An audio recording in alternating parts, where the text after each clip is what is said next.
이십니다. 백현정 선생님이시고요. 저희 중등부에서는 중3반에서 가장 높은 반 선생님이세요. 그래서 선생님이 먼저 안내해 주시겠습니다.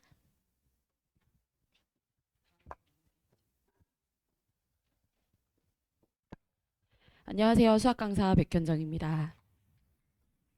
네.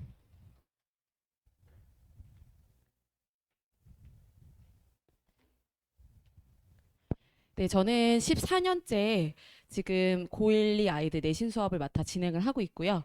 이번에는 3월부터 아이들 이제 팀장님께서 말씀해 주셨지만 수상 심화 그리고 수투 실력을 3월부터 맡아 진행하게 되면서 어머님들 앞에 이렇게 인사를 드리게 됐습니다. 제가 오랫동안 이제 고1 1, 2 아이들 이제 내신 수업을 하다가 올해 이제 중3반을 시작해야겠다라고 이제 생각했던 이유는 딱 한 가지거든요. 이제 어떤 거냐면 아이들 제대로 고등선행 좀 제대로 가르쳐서 1년 동안 잘 가르쳐서 고등부로 데리고 가야겠다 이 생각 하나였어요. 제가 실제로 매해 그 예비 고1반을 이제 오픈을 하면서 아이들을 만나보면 뭐 고등선행을 몇 번을 했어요. 아이들이 뭐 어려운 어떤 참고서를 여러 번 아이들이 문제 풀었어요라고 하지만 사실 그거에 반해 아이들의 성취도는 그렇게 높지 못했습니다.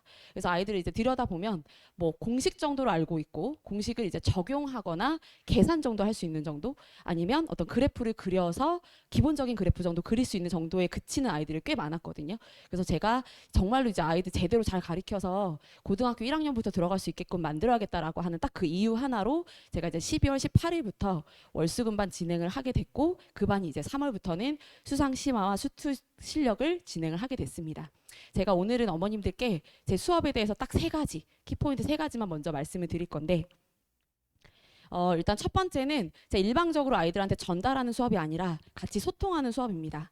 제가 이제 아이들하고 수업할 때 어느 단어를 딱 시작할 함에 있어서 아이들한테 여기서 반드시 알아야 되는 개념 야 개념은 이런 거야 요 유형은 이렇게 풀어야 돼 라고 하는 걸 일방적으로 알려주는 게 아니라 제가 지금 수원 심화를 실력 정석으로 진행을 하고 있거든요. 그래서 필수 문제를 이제 아이들하고 풀 때도 칠판에다가 문제를 이렇게 써두고 자 선생님이랑 같이 칠판을 보자. 자, 이 문제를 읽었을 때 일단 처음에 떠오르는 생각이 무엇일까? 두 번째, 여기서 주어진 조건들을 어떻게 해석해야 될 것 같니? 그리고 그 해석이 됐다면 세 번째, 문제 이걸 어떻게 적용해야 될 것 같아? 라고 물어가면서 수업을 진행하거든요. 근데 그 반에 지금 10명인데 처음에 제가 그렇게 진행을 했을 때 5명 정도, 절반 정도는 제가 딱 그렇게 질문을 하면 바로 밑에 있는 모범 답안을 아이들이 봐요. 아니야. 다시 칠판 봐. 선생님이랑 지금 같이 하는 거야. 같이 해결을 하려고 지금 진행을 하고 있거든요. 그래서 아이들은 그게 습관화가 돼 있는 거예요. 뭔가 문제 풀 때 좀 난이도 있는 문제들은 잘 모르겠어? 그럼 해설을 바로 봐요. 해설 보고 알겠네. 그럼 그렇게 문제를 풀고 본인이 그게 맞았다. 알고 있다라고 생각하고 착각하고 넘어가는 경우가 많습니다. 제가 아이들한테 수업 시간에 가장 많이 하는 얘기가 정말로 고등학교 올라가면 시간이 없어. 지금 뭔가 이제 새로운 뭐 선행을 할 때 이 과정을 공부할 때 이게 좀 궁금해? 그럼 집에 가서 단순히 숙제만 하는 게 아니라 파고들 수 있는 시간은 중학교 때까지밖에 없다. 중3 때까지밖에 없거든요, 실제로. 고등학교 1학년 올라가면 그럴 시간이 없어요. 제가 그리고 고1, 2 애들 내신할 때는 어쩔 수 없이 내신 그 성적이 잘 나와야 되니까 자, 이 내신에 이런 유형은 정말 많이 나오니까 풀이 자체를 그냥 거의 암기하자. 그리고 이런 유형은 좀 이렇게 빨리 문제 시간을 단축할 수 있게 좀 아이들과 그렇게 학습을 하고 있지만 사실 중3 아이들하고 수업할 땐 그렇게 진행하진 않아요. 아이들하고 여기에서 우리가 생각할 수 있는 게 무엇이 있을까에 대한 거를 계속 끊임없이 소통하면서 수업을 하고 있거든요. 그리고 정석을 지금도 이제 아이들하고 실력 정석, 기본 정석을 쓰고 있는데 제가 오랫동안 단연간 중학교 아이들 선행할 때는 오랫동안 그 교재를 썼던 이유 중에 하나가 연습 문제가 유형화되어 있지 않아요.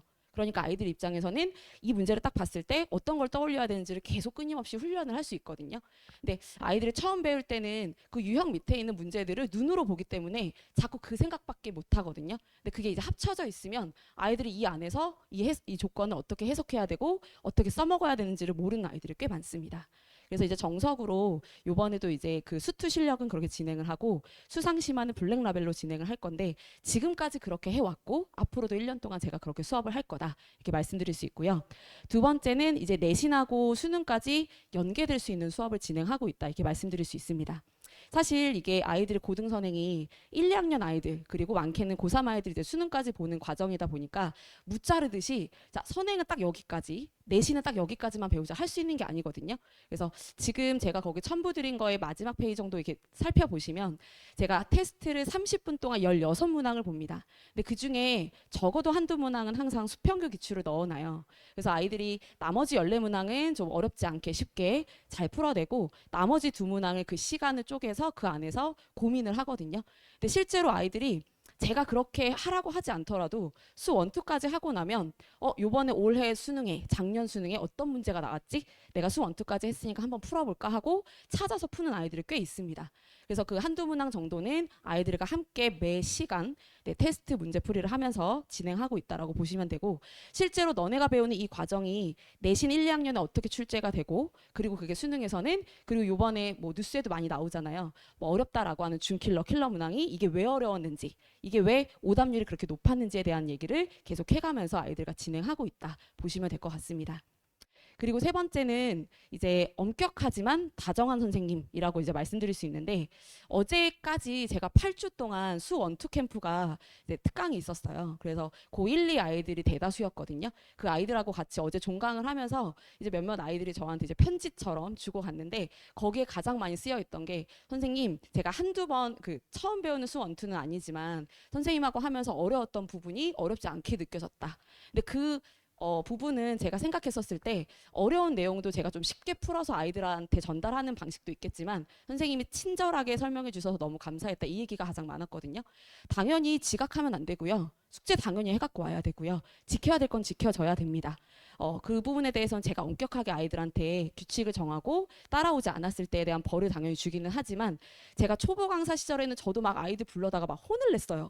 막 된통 혼을 내야 얘가 말을 듣겠구나라고 했는데 제 경험상 혼을 내는 것보다는 그 아이가 지금 왜 힘든지 왜 여기서 지금 처음에는 정말로 되게 굳은 결심을 가지고 시작해야지라고 했는데 왜 중간에 아이가 그렇게 되지 못했는지에 대한 얘기를 둘이 같이 개별적으로 얘기하면서 그 아이의 마음을 들어주면 그게 좀 더 태도 변화가 좀 더 크더라고요. 그래서 이제 아이들이 어제도 이제 제가 그 편지에 받았던 내용처럼 엄격하지만 아이들에게 다정한 선생님이다라고 이렇게 말씀드릴 수 있을 것 같습니다.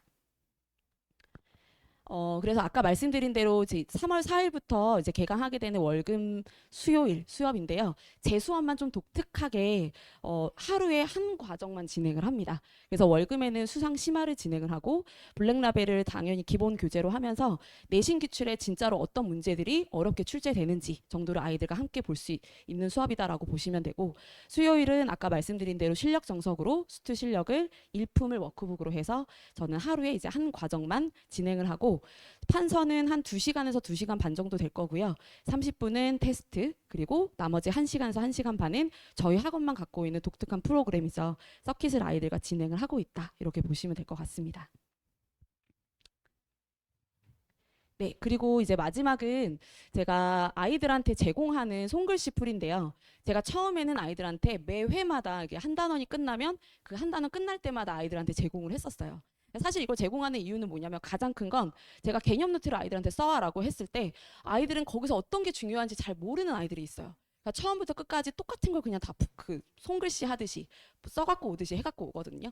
정말로 키포인트를 거기서 알아야 되는 게 어떤 게 중요한지를 잘 모르는 것 같아서 그걸 좀 더 강조하고자 그리고 수업 시간에 제가 가르쳤던 내용이 좀 난이도가 있다면 집에서 숙제할 때 제 풀이만 보고도 선생님의 수업이 머릿속에 떠오를 수 있도록 하고자 하는 게 가장 컸거든요. 근데 단점이 있더라고요. 뭐냐면 아이들이 어느 순간부터는 오늘 선생님 끝나고 풀이 주겠지. 본인이 필기를 안 해요. 그래서 제가 생각해낸 방법은 그냥 대단원이 끝나거나 아예 그 과정이 끝났을 때 아이들한테 책자처럼 아이들한테 제공을 합니다. 그래서 그냥 어느 단원이 끝났을 때 아이들 스스로가 본인이 생각했을 때 여기가 좀 어려웠고 힘들었다라고 하는 거는 개념 노트를 만들어야 되고요. 그렇지만 지금 하고 있는 건 고등 선행이다 보니까 딱 한 번에 배우는 일회성으로 끝나는 게 아니기 때문에 수 원투 같은 경우는 제 제자 같은 경우는 정말로 고3 때까지 계속 봤다고 하더라고요. 저와 함께 2학년 때 예섬학원에서 처음으로 만났던 여학생인데 숙명여고 학생인데 그 학생이 하는 말이 수 원투를 그 전에는 몇 회 정도 이제 선행했었을 때는 개념 노트를 따로 작성하지 않다가 저와 함께 이제 수업하면서 강제적으로 선생님이 만들려고 하니까 만들었고 그게 2학년 내신할 때 3학년 수능 가서도 거기다가 살 붙이듯이 계속 만들었다고 하더라고요. 그게 정말 큰 도움이 됐다라고 얘기를 합니다. 그래서 본인이 배운 게 있다면 그걸 그냥 프린트로 낱장으로 해서 막 여기저기 분실하는 그런 게 아니라 정말 책자처럼 두고두고 아이들이 볼 수 있게 그리고 거기에 또다시 배운 게 심화나 실력 정도로 들어가서 또다시 배운 개념들이 있다면 살 붙여서 아예 그냥 책 한 권이 만들어질 수 있도록 아이들과 하고 있다라고 보시면 될 것 같으세요. 그래서 여기는 제가 아이들한테 분명히 아이들이 알고 있는 부분이긴 하지만 보자마자 아이들이 쪽 머릿속에 반드시 기억해야 되는 부분은 좀 강조를 주고 있고 그리고 요 오른쪽에 있는 페이지는 아이들이 정말 오답률이 높은 거예요. 아니면 아이들이 잘못 생각하고 있는 거, 처음에 아이들이 궁금해하는 거 이런 것들에 대한 거는 손글씨로 남겨서 수업과 동일하게 아이들한테 제공을 하고 있다라고 보시면 될 것 같습니다.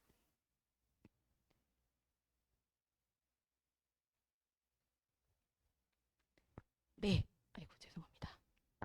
네, 그리고 아까 말씀드린 대로 테스트의 맨 마지막 16번까지가 아이들이 항상 보게 될 테스트인데요. 15번, 16번 같은 경우는 뭐 수평교 기출 그리고 내신 기출로 아이들과 함께 진행을 하고 있는데 생각보다 아이들이 되게 흥미를 갖더라고요.